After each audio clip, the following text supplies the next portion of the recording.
घड़ी में रात के 12 बज गए। अय्यान बिस्तर पर लेटा था। फोन की रोशनी उसके चेहरे पर पड़ रही थी। स्क्रीन पर एक के बाद एक परफेक्ट जिंदगियों की झलक दिख रही थी।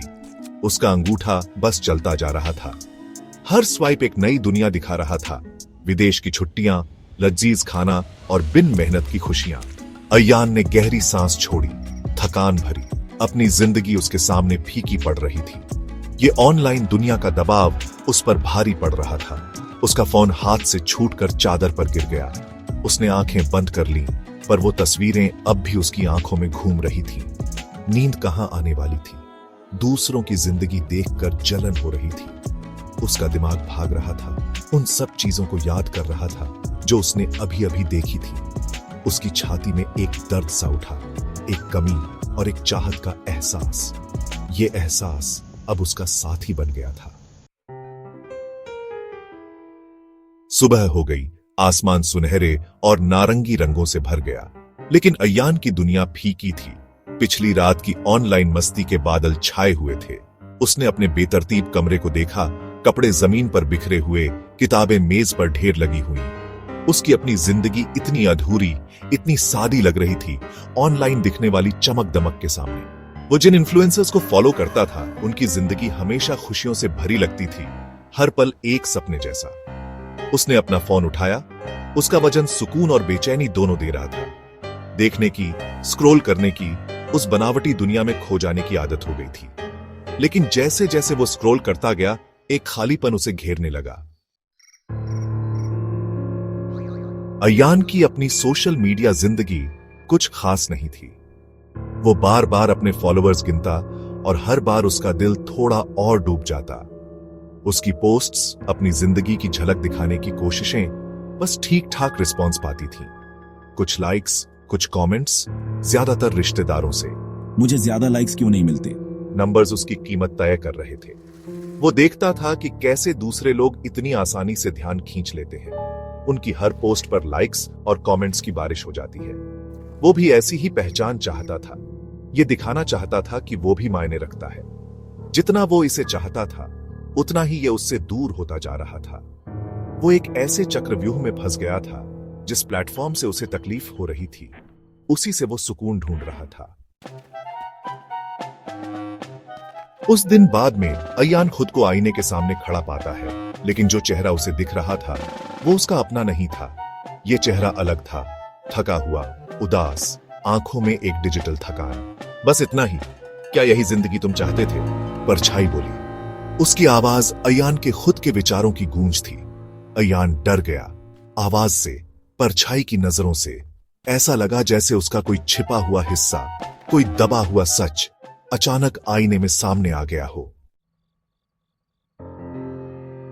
परछाई की बातों ने पुरानी यादें ताजा कर दी। उस समय की यादें जब जिंदगी सिर्फ जीने के बारे में थी, परफेक्ट मोमेंट कैप्चर करने के बारे में नहीं। उसने खुद को दोस्तों के साथ हंसते हुए देखा, उस पल में पूरी तरह मौजूद, बिना फोन के।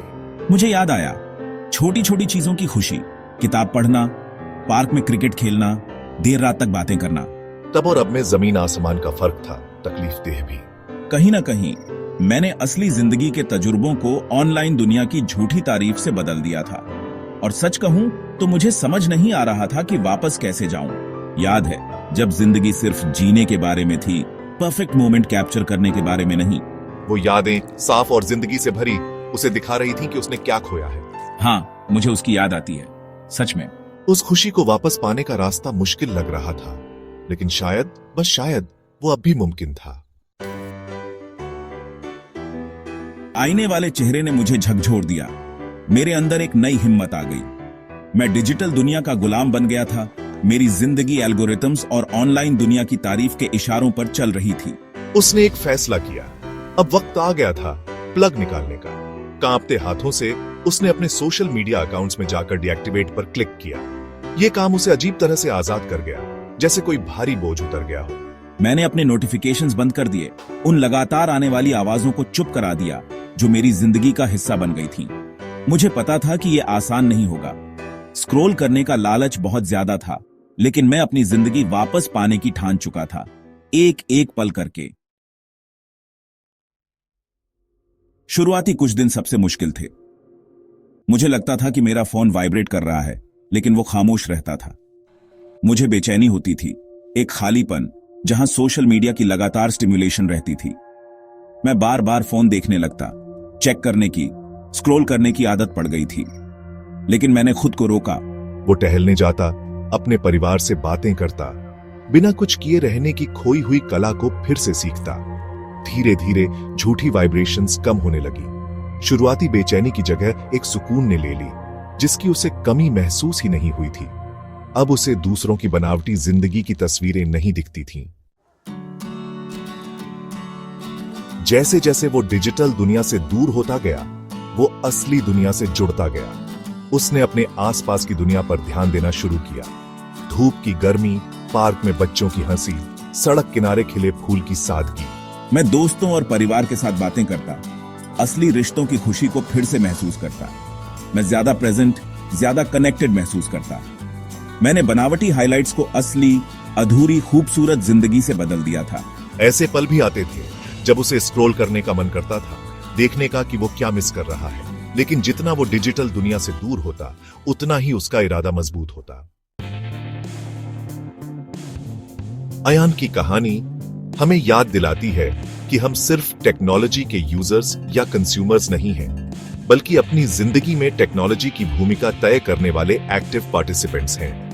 ये हमें याद दिलाती है कि डिजिटल दुनिया कनेक्शंस और क्रिएटिविटी के लिए एक पावरफुल टूल हो सकती है, लेकिन ये एंजाइटी, कंपैरिजन और डिस्कनेक्शन का कारण भी बन सकती है। मेरी कहानी एक आवाज है, एक न्योता है, डिजिटल दुनिया से लॉग आउट करने का, थोड़ी देर के लिए ही सही, और अपनी जिंदगी में लॉग इन करने का। ऑफलाइन दुनिया की खूबसूरती को, असली रिश्तों की खुशी को और डिस्कनेक्ट करके ट्रूली कनेक्ट होने की आजादी को फिर से महसूस करने का। जैसा अयान ने जाना, चुनाव हमेशा हमारा होता है।